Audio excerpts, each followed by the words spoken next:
Assalamualaikum warahmatullahi wabarakatuh. Hai semua, perkenalkan nama saya Nanda Meilia Andini. Seperti inilah tampilan awal dari aplikasi StatMedia. Terdapat dua tombol, yaitu tombol setting yang digunakan untuk menampilkan profil dari developer serta profil aplikasi. Mengenai nama aplikasi, tanggal rilis, versi aplikasi, dan aplikasi ini dibuat dengan menggunakan aplikasi apa. Untuk menutup, tinggal kita klik tombol kembali. Selain profil, juga di sini terdapat audio setting. Kita dapat membesarkan atau mengecilkan volume musik atau volume tombolnya. Nah, di sini saya mematikan musik agar suara saya terdengar.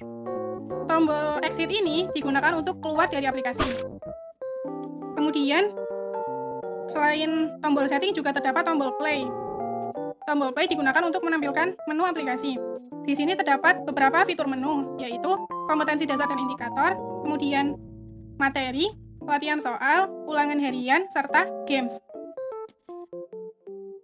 Ketika membuka menu materi, terdapat pop-up seperti ini. Tahukah kamu apa itu statistika?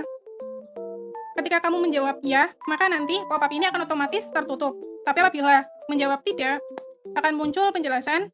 Statistika adalah ilmu yang mempelajari bagaimana cara merencanakan, mengumpulkan, menganalisis, lalu menginterpretasikan, dan akhirnya mempresentasikan data. Next. Oke, mari kita belajar lebih jauh mengenai apa itu statistika. Kita mulai. Kita buka, nanti dulu. Di sini terdapat beberapa submateri, yaitu nilai rata-rata, median, modus, sebaran data, sajian data, dan yang terakhir yaitu rangkuman. Kita buka submateri yang pertama, mengenai nilai rata-rata. Jadi aplikasi ini menyajikan materi dalam bentuk storyline. Tidak diberikan materi secara jadi atau secara utuh langsung. Paman Erik. Hari ini adalah hari yang sibuk. Bisakah kamu membantu Paman, Kopi? Kemudian Kopi menjawab, oh, tentu saja. Bantuan apa ya, Paman?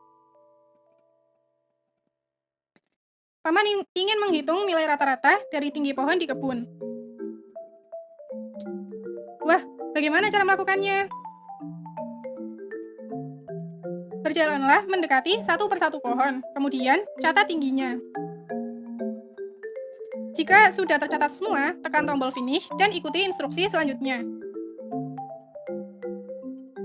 Siap, Paman. Next.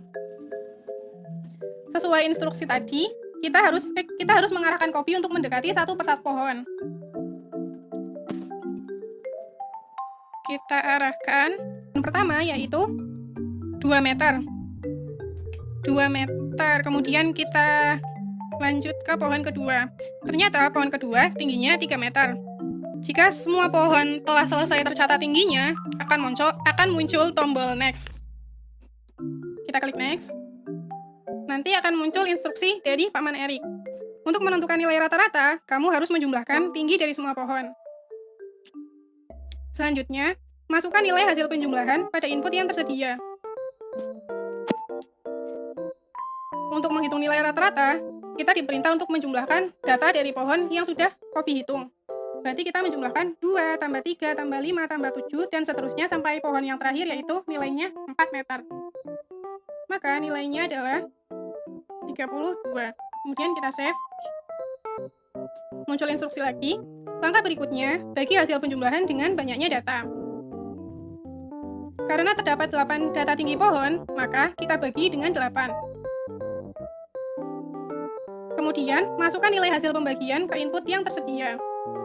32 dibagi 8, hasilnya sama dengan 4. Kita save. Yeay, benar. Nanti, jika benar, akan muncul pop-up benar juga materi mengenai nilai rata-rata atau rumusnya. Akan tetapi, ketika menjawab dengan salah, misal di sini saya masukkan 5, kita save, maka nanti yang muncul hanyalah pop-up. Ya, masih salah, tapi tidak disertai dengan materi mengenai nilai rata-rata. Kita kembali. Karena sudah selesai, tinggal kita keluar. Nah, seperti yang sudah saya jelaskan tadi, karena kita sudah mengetahui apa itu definisi dari statistika, tinggal kita klik ya, maka pop-up-nya akan tertutup. Untuk mempersingkat waktu, saya langsung membuka ke bagian rangkuman. Jadi rangkuman ini bisa siswa lihat setelah mempelajari konsep dari masing-masing materi. Di sini terdapat rangkuman materi mean, beserta contohnya, kemudian median, beserta contohnya, sampai materi yang terakhir yaitu sebaran data. Selain itu juga terdapat penyajian data. Kita akan melihat bagian fitur menu latihan. Latihan ini terdiri dari 10 soal pilihan ganda. Pilihlah salah satu jawaban yang menurut kamu benar. Kita mulai. 5 soal salah, maka nilai saya 50. Jadi untuk memasuki ulangan harian ini, kita memerlukan kode akses yang diberikan oleh guru. Kita nyalakan terlebih dahulu datanya. Kita lakukan refresh. Nah, internet access, artinya internet kita sudah terhubung. Kita tinggal masukkan kode, jadi kodenya itu NGJP 12. Save, akan muncul tombol next. Tinggal masukkan nama. Di sini nama saya Nanda, absen 27, kemudian kelas A.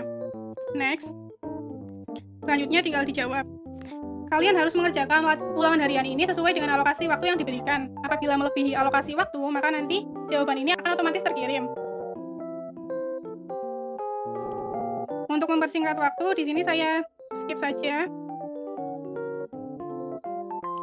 Jika semua soal sudah terjawab, dan di bagian soal yang terakhir akan muncul tombol finish. Apakah kamu yakin akan mengumpulkan jawaban ini? Ya. Maka nanti jawabannya akan terkirim ke database guru.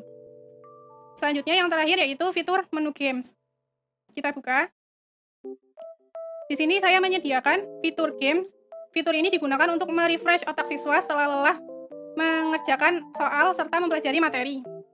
Kita play. Karena di sini saya sudah sempat memainkan gamenya, maka beberapa level sudah terbuka. Apabila kalian bingung bagaimana cara memainkan aplikasi ini, tinggal kalian buka cara bermain. Kita kembali. Kita coba mainkan level 1.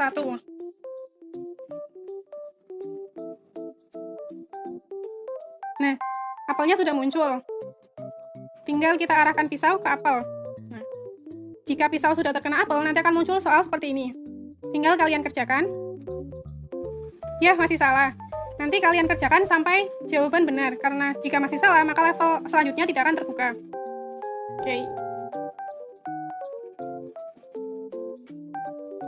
Kurang lebih seperti itu cara penggunaan dari aplikasi StatMedia.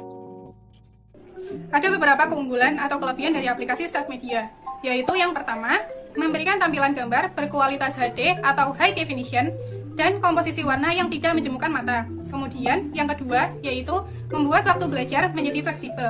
Karena materi dapat diakses kapanpun dan dimanapun, maka siswa tidak harus belajar pada saat jam pembelajaran berlangsung. Kemudian yang ketiga, yaitu paperless dan memudahkan siswa dalam belajar. Karena semua materi atau latihan soal, ulangan harian, fitur games, dan sebagainya sudah tercakup dalam aplikasi, maka siswa hanya perlu fokus belajar tanpa harus repot-repot menulis berlembar-lembar materi pada buku catatan.